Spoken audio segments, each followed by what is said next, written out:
As we career headlong ever faster into a net zero black hole, we will see more and more of this waste and more unintended consequences.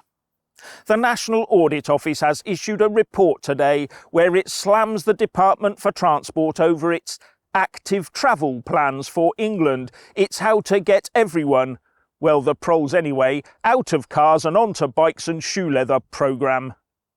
And the upshot is that the DfT will have spent 6.6 billion quid on active travel between April 2016 and March 2025. And the NAO says, as at June 2023, DfT is not on track to achieve 3 of its 4 objectives, and progress on the 4th is uncertain. This is what happens when governments rush in and start trying to dictate to people what they must and will do, especially when it includes the removal of freedoms for the general public that they've previously enjoyed for generations, like travelling how and when they like without onerous taxes and conditions. Anyway, the report also said that the DfT does not know the totality of what local authorities have achieved through this funding and has identified that infrastructure it has funded may not have been good enough quality, including where interventions were largely cosmetic and did not provide a safe space for cycling. What doesn't seem to be mentioned is the total misery these schemes heap onto ordinary road users. You know, the drivers, and they're the ones pumping all the money in via ever-increasing taxes.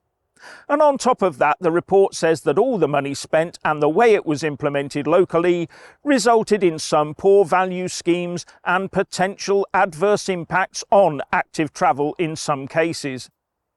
And it's not as if they asked anyone. When the health emergency started in 2020, the Secretary of State for Transport at the time, Grant Shapps, decided it would be a wizard wheeze to grasp the opportunity and plaster the roads with all the requisite cycle lanes and the like, and handed out the dosh with the orders that it had to be spent in 4 weeks. And unsurprisingly, the NAO found that this resulted in some poor implementation of schemes in places where plans had not been developed before the pandemic and local communities were not adequately consulted.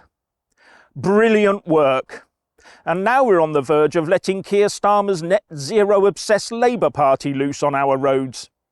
And if he does get in with this projected 140-seat majority, then that will be taken as the whole country 100% behind him in his push to upend society and our infrastructure, whatever's left of it. Ah well, we get what we collectively vote for.